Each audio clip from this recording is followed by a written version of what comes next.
All right. Welcome to tonight's yin yoga practice. This is part of a monthly series that I'm doing once a month on Wednesday night. And today, the first one is the fall equinox. This actually falls on the day of the equinox. And a little earlier today at 3 p.m. was the exact moment when we had the sun moving into Libra, which is what marks this time of year. What does that mean for you? Well, maybe depending on where you are and when you're watching this, if you're watching the recording, you might not be feeling a huge shift right away. I'm currently sitting in northern Michigan, and yesterday it was sunny and 75, and today it was really cold and windy. So it really feels like the shift has happened, but nothing happens overnight. That's the good news. So here's what I have planned for you in this practice. We're going to talk just very briefly about the meridians, the spleen, and the stomach. This is all sort of acupuncture nerdy stuff that I love that you can just absorb or just let go of. And I'm going to show you 2 points that you can use to massage. Then we'll get into the practice, and yin yoga is a practice where we'll hold postures for a while. But you're also welcome to move. Anything that I'm offering you, whether it's, an acupuncture point, you don't want to touch yourself, or you don't want to do that posture, please take care of yourself in all the ways. And sometimes that means just not doing anything or rolling around and taking a nap for a little bit. That's fine too. At the end, we'll do a few minutes relaxation, and hopefully I'll send you off on your way feeling just a little more in balance, which is the beauty of this yin yoga practice. Okay, so I touched on this in my introduction. Today, we're going to focus on this postures that help activate or sort of touch on the spleen meridian or energy line in the body and the stomach. Now, why is this important right now? Because we're in this moment of transition from one season to the next. And in any transition, whether it's seasonal or in your life, the spleen is really vulnerable, which is why it's good to help activate or touch on that in our practice, very specifically with these poses today. So let me just show you where the spleen lives. By the way, if you've had your spleen removed, the energetic qualities of the spleen from the traditional Chinese medicine perspective still exist. So the same thing goes with your gallbladder. Just because you have something taken out doesn't mean this isn't beneficial for you. It's also not the same as, say, having like your liver cleansed or something like that. Let's not, go wild. We're just kind of facilitating the chi or the energy to flow specifically through these energy lines in our practice. So the spleen energy line lives, like most yin energy lines, on the inside of the body. And it starts near the second toe, comes up here, and ends somewhere in this area. The stomach is its partner meridian, and it comes down as opposed to yin meridians that come up. It comes down, and it starts at the just under the eye and the sinuses. There's actually some, if you poke around here, there's some spots that might feel a little bit tender, and these are all part of the stomach meridian. It comes down through the front side of your thigh and runs through the quad, which is really fun and interesting because it's the only meridian that runs through the muscle in a part of the body. And then comes down and kind of ends and connects back where the spleen meridian started, near the second toe. So why is this all important? Well, just so you have like a lived an embodied experience of this thing that feels a little esoteric. And because we're going to touch on 2 points that I really like to work with, and I work with these at least monthly, if not weekly. The first is spleen 6. Again, you don't have to remember any of these numbers or details, but I bet you're going to remember how this feels in a moment. So I mentioned the spleen meridian lives on the inner leg. So if you look down towards the inside of your ankle and find the bone that sticks out, take your palm and with the 4 fingers together, just measure roughly from the top of your ankle, place the hand there and trace with your other hand, maybe your thumb, on the back side of this bone here, the tibia bone. And if you poke around near where the top of your hand was, it might be, I don't know, 3 inches or so. You probably will find a spot that I like to call a fun ouch. It's kind of tender. So you can very gently massage that, or you can kind of dig in a little bit and go slower. The same point exists on the other foot, so you're welcome to massage that. If it's too tender, just go super light or just give it a gentle rub. Now, spleen 6 has a huge function related to blood flow, and it's also where 2 of the other meridians, the liver and the kidney, kind of converge in this area. So you're kind of getting a 3-for-1 when you massage this in terms of helping energy flow, helping emotions flow and release, and just having things work a little bit, maybe more fluidly. Now you can do this for up to a minute, maybe more. There's usually a time when you kind of like, okay, I feel done. And you can just leave it at that side, or you can try the other side and just notice if there's anything different that you feel here, whether it's more tender or not tender at all. Sometimes people have different experiences. I like to use 2 thumbs just so one thumb isn't doing all the work.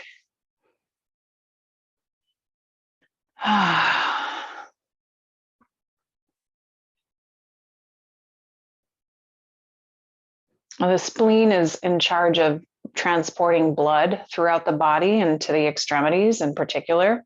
It's also rules the muscles, which is why I think it's really interesting that it works with its pair meridian, the stomach, which runs through one of the biggest muscle sets that we have, right? The quad and the thigh. All right. When you've had enough fun poking around there near your ankle, go ahead and bend your knees so your feet are flat and take your hands to your knee. You can pick one if you like, but you have sort of the kneecap. And then there's a little bit of a bony part that sticks out just below that. There's like, it kind of dips down and then maybe sticks out.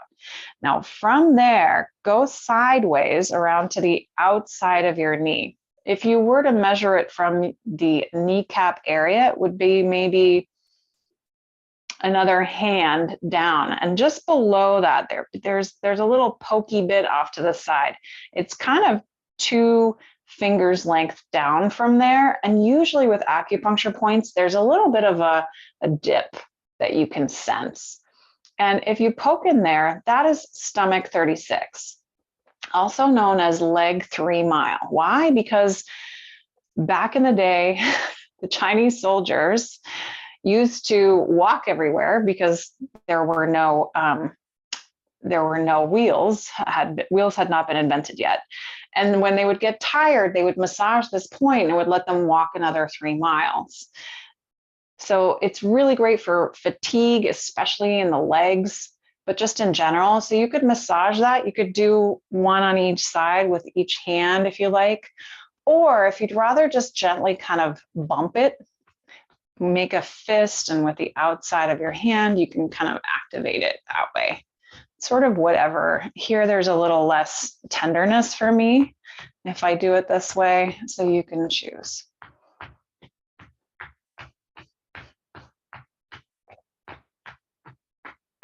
All right, when you feel complete with that, just admire your body for all its amazing abilities. You don't even have to think about this stuff. It just is. And I like to just give reverence to all the people who have figured all this stuff out over the centuries and millennia that this system has existed. All right, let's get to our practice today.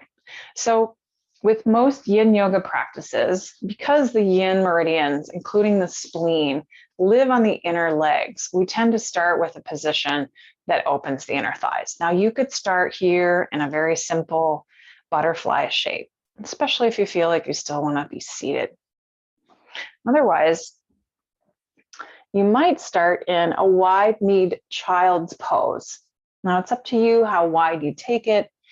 I'm going to go super wide because that's what feels good today, but be sure to take care of your knees.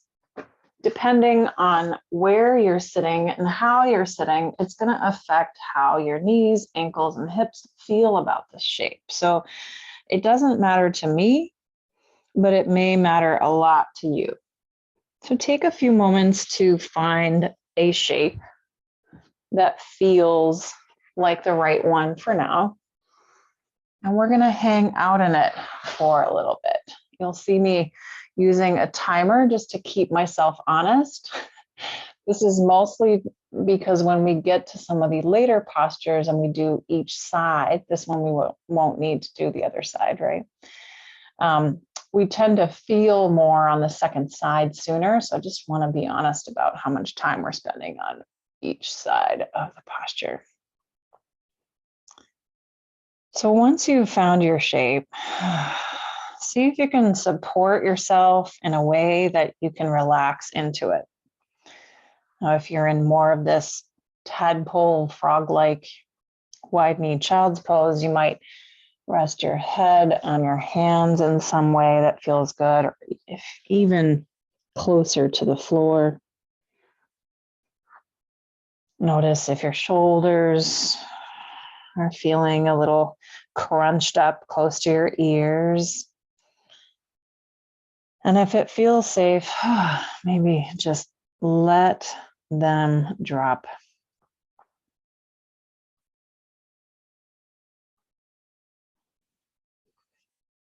There's nothing fancy you need to do here in terms of your breath.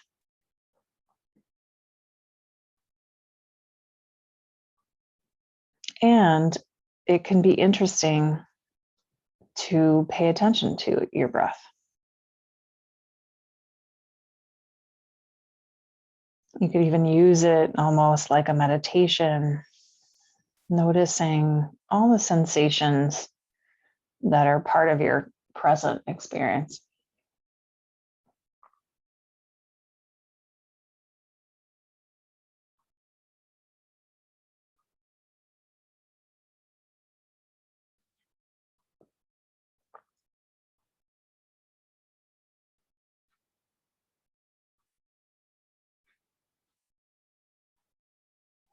And if you notice sensation sort of getting sharper and you want to back away from the shape or move in a different way, then change your posture.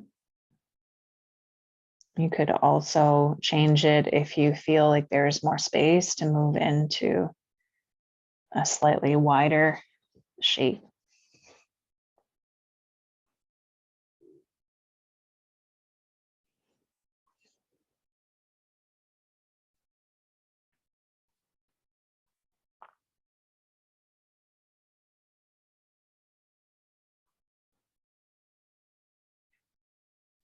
So it's been about 3 minutes. And when you move out of a posture after holding it passively like that for a while, you might feel a little cranky or crickety. Oh, so do so gently. And then decide what other things would help you feel more like yourself again. So for me, that might be something more like coming up and rounding my back in a cat shape, moving between that and maybe a cow shape. After passive postures, something active, even if it's gentle, can be nice.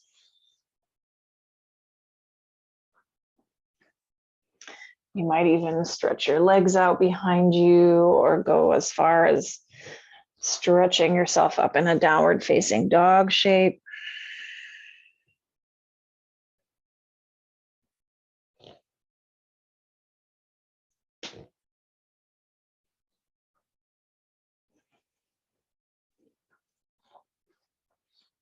And then we'll move to our next posture, which is one of my favorites in the yin yoga tradition, not just because of its name, but it's called dragon.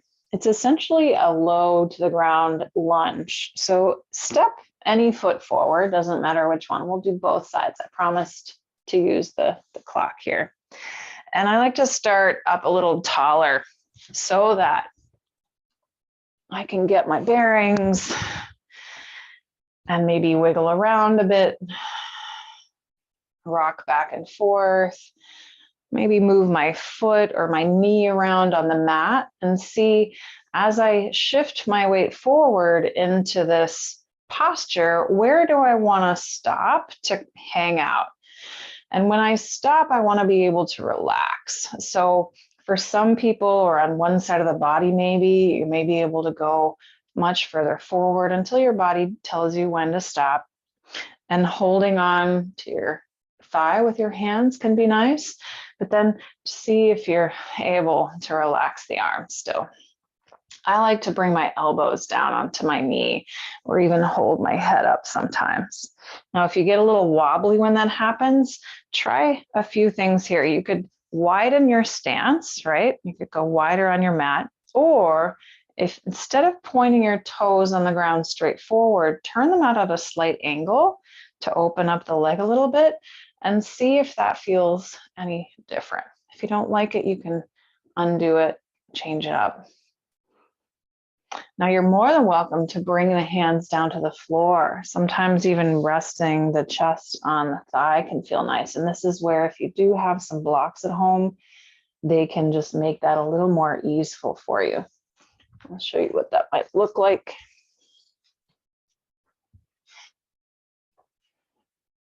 All right. And then I'll hit the timer here. Hopefully you found a shape that works for you. And observe your experience, your breath, any sensation that you're aware of.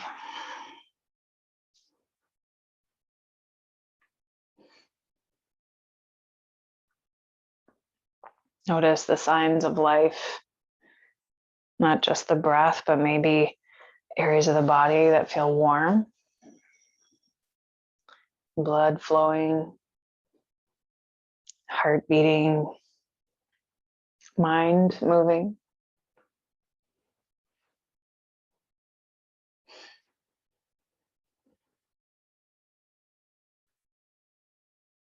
And just like you can enjoy the rhythm of your natural breath, you can tune into the rhythm of your mind as well and welcome any and all of the thoughts.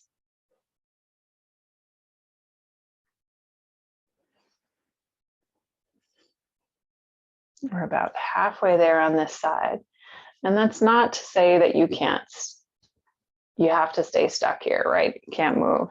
If you need to move, take care of yourself. But sometimes it's interesting to notice if we know we're almost done with something, what does that do to the experience?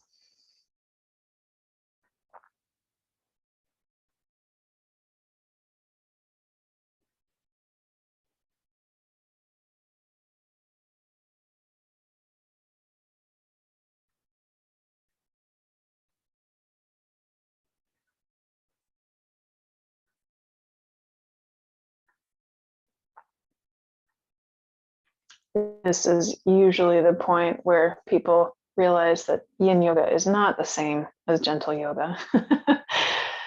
You might be feeling quite a lot of feelings. So check in with yourself and keep them relatively low. If they start to get beyond a 4 or 5 out of 10, then maybe back off or change the shape.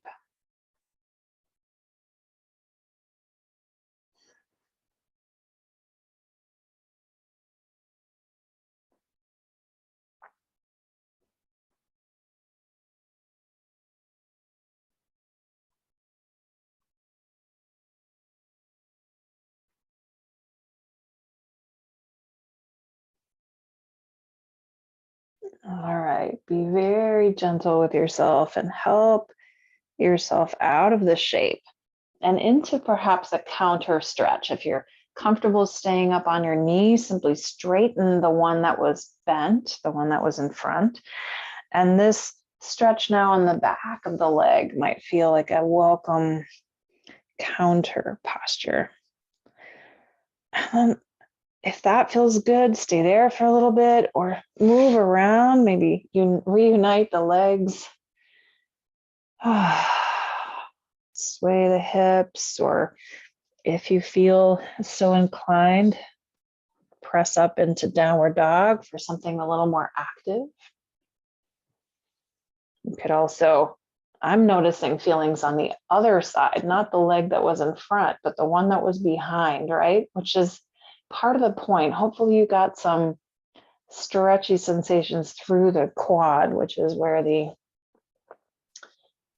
stomach meridian goes through. All right, when you're ready for the other side, help your other foot forward and give yourself the same benefit of wiggling into this, moving in any way that feels good, discovering, oh, my leg doesn't like to go in the same way as the other side. Move the feet around, move the knee around. Sometimes we think that in a yoga posture, we can only move the front foot. There's a whole back leg back there. And then once you settle into the shape,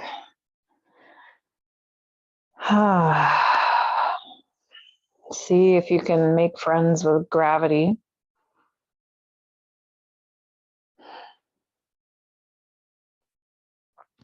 All the leaves on the trees around us are gently being pulled towards the earth, just as we are.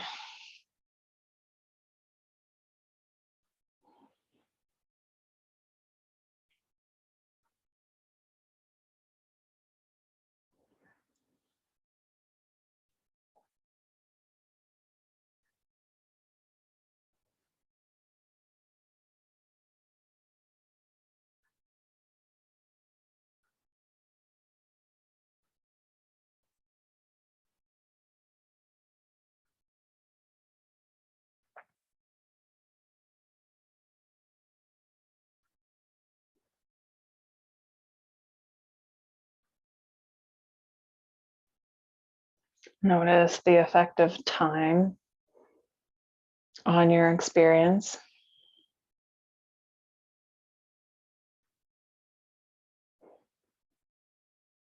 on your body.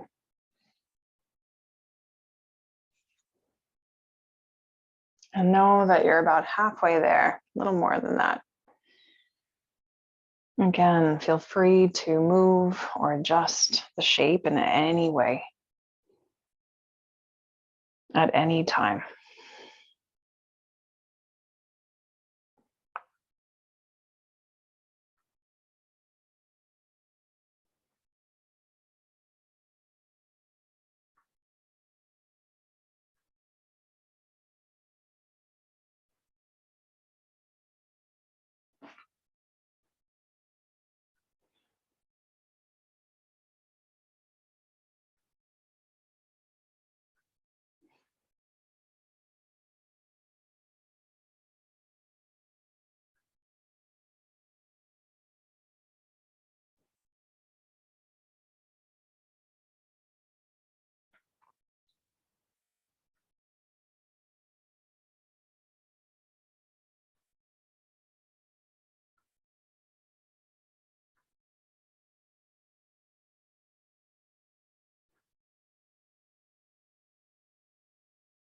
And just when you think it's not going to end, slowly ease your way out, perhaps into a similar counter stretch by straightening out that leg that was deeply bent. You could even take your hand and love on the back of your leg where you feel sensation or stretch.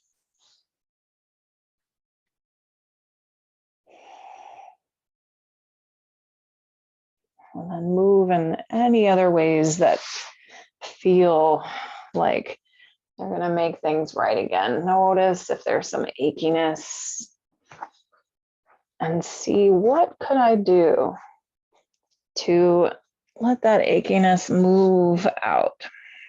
It's normal to have that achiness after, or to have achiness or sort of a harder time moving and gliding after holding a posture passively for 3 minutes.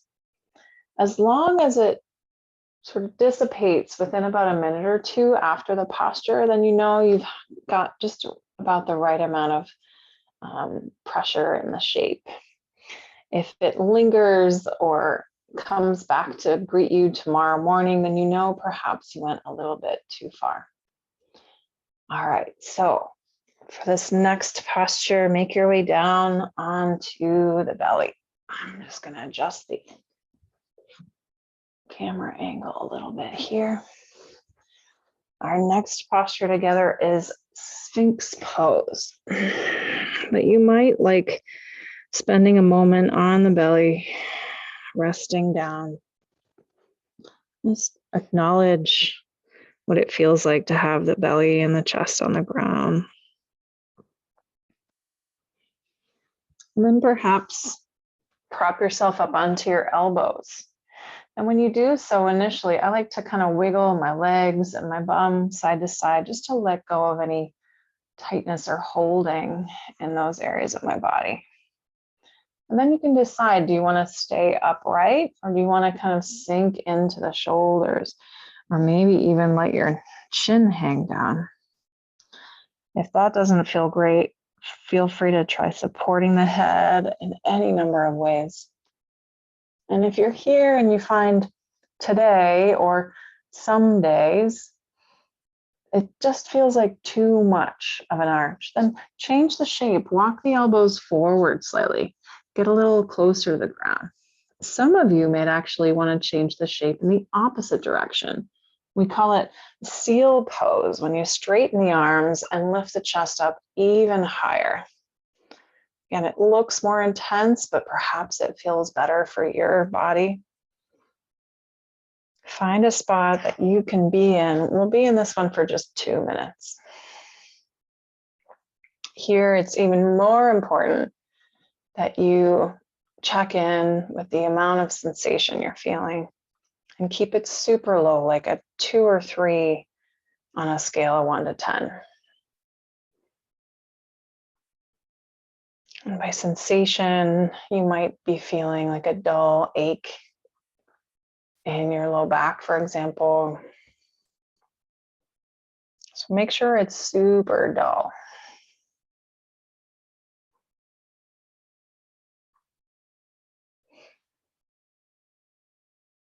This will help your nervous system relax and your body give into gravity a little bit more.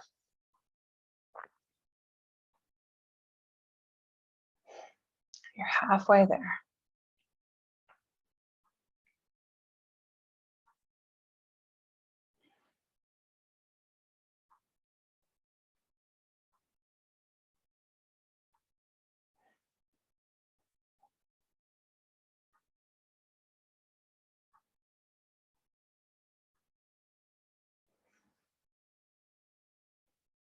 If sensation is changing or intensifying, how do you take care of yourself?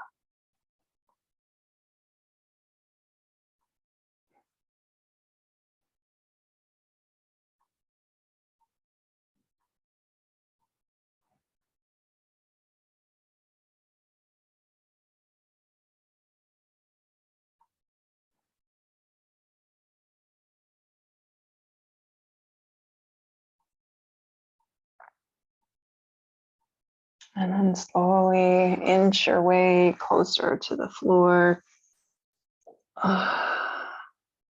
Pause there.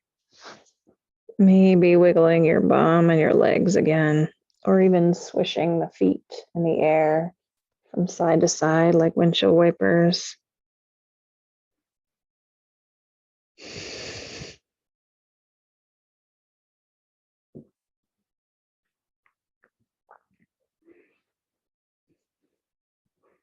And straighten out your left arm so it's out in front of you. And press into your right hand to roll yourself onto your left side and slide the right knee up. Some of you might even sleep like this, so it might be familiar. Hopefully that releases any tension or achiness in the low back that's left over from the Sphinx pose.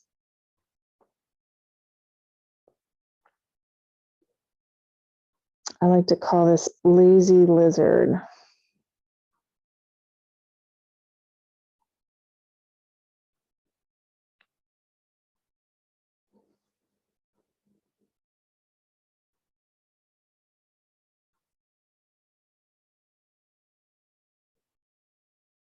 If you're happy here, stay a while or turn this into a bit of a roly-poly twist. So taking the right hand again, help yourself roll a little bit further so that you can reach the right arm back behind you. This is where walls and furniture might come out to meet you. It doesn't have to look any particular way, but can you feel into a bit of a twisting motion?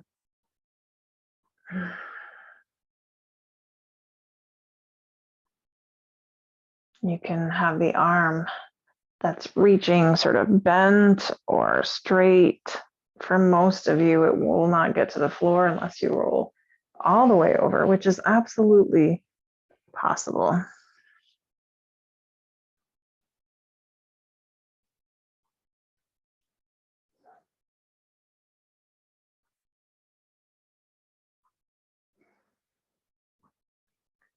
And we won't be here quite so long. So when you're ready, roll it back onto your belly and ease your way into the other side. So take your right arm out of the way and kick your other knee off to the left side in lazy lizard shape.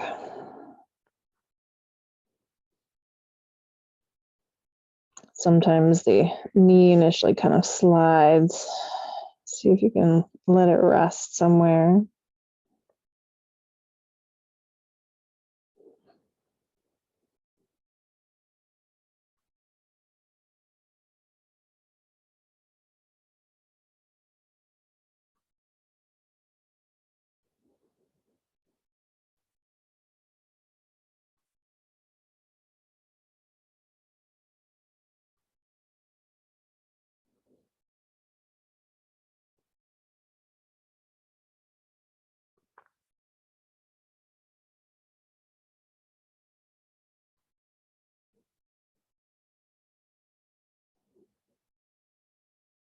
And then perhaps play with the twist.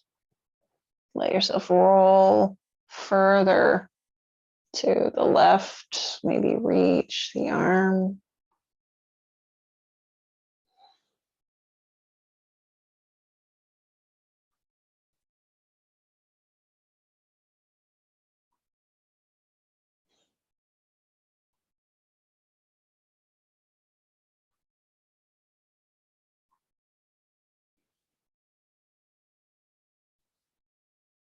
And when you feel complete with that side, roll back over onto your belly for just a moment.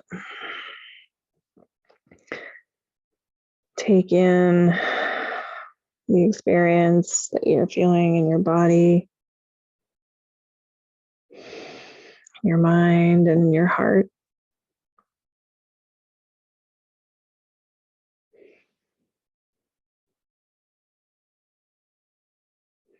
And then with as little effort as possible, roll your way onto your back.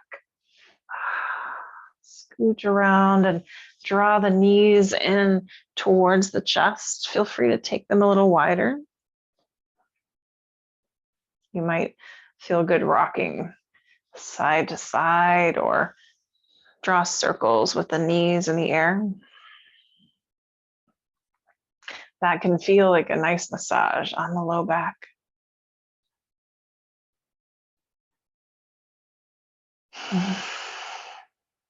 And then hold on to one knee. Again, doesn't matter which side, we'll do both.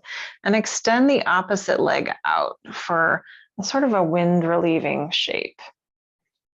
And bring the knee in any amount towards the chest. You could also hold with one hand and take the knee wide. Find a spot where you can let go of a little bit. I find that my hip crease area wants to tighten up when I do this, but if I go a little wider, I can let go and release.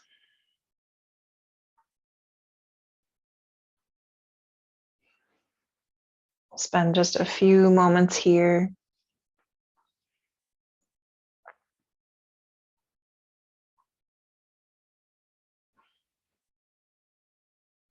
And then switch legs. So extend the one that was bent and bring the opposite knee in.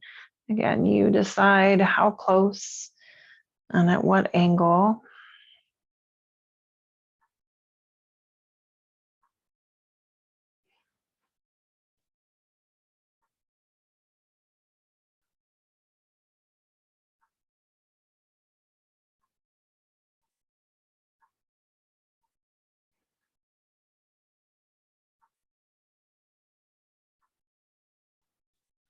And then extend that leg down along the floor. Maybe give yourself a stretch. That makes me yawn every time. And then bend both knees so the feet are flat on the floor. Take them a little wider, like maybe the width of your yoga mat. And if you like, arms out to the side. And start to swish the knees from left to right a few times. Take this at any speed that you like. And as you turn to one side, you might notice a little bit of a stretch through the quad or the front thigh on the other leg. Feel free to stay there a little bit. Try the other side.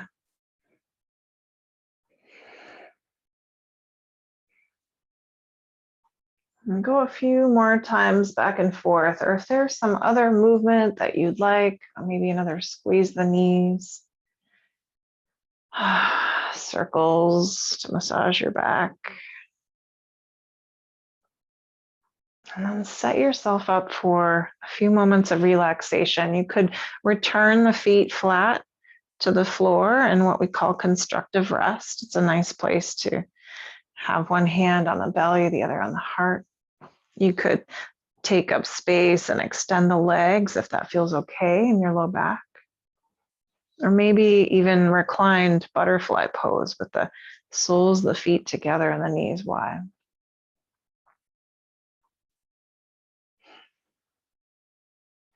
Feel free to change your mind.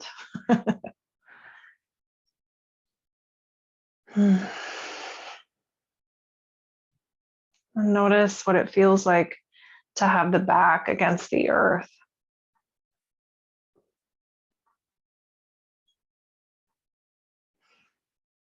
Like a hug with the earth itself.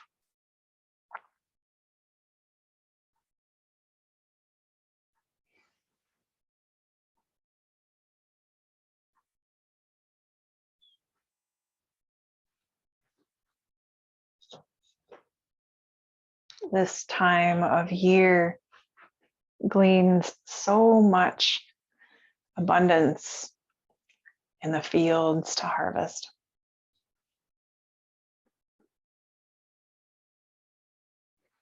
It's almost like all of the vegetables and the fruits and the trees, everything is letting go of its nourishment for us and the animals to enjoy.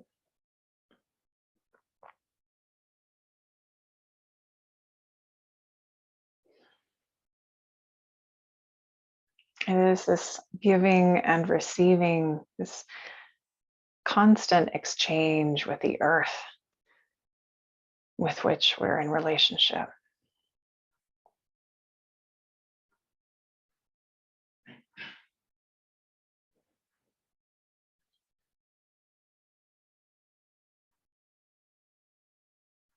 And so as your back hugs the earth, Perhaps offer it a thank you.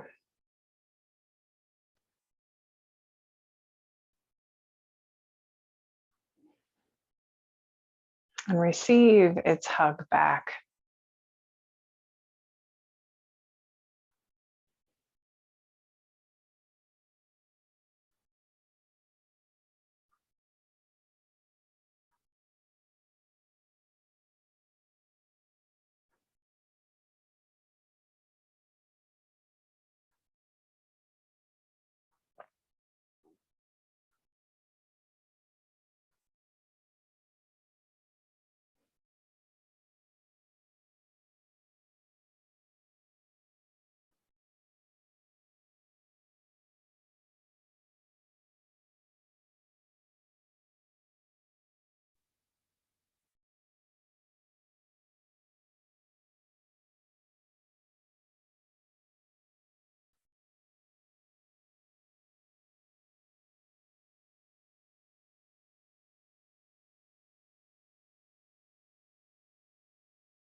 Be gentle with yourself.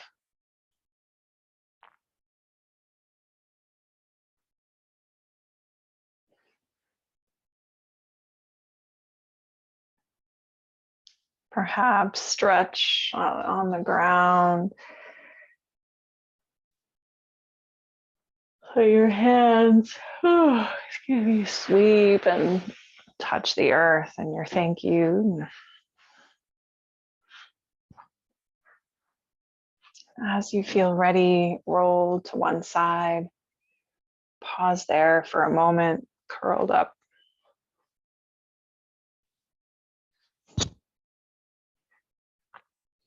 And make your way up to a comfortable seat.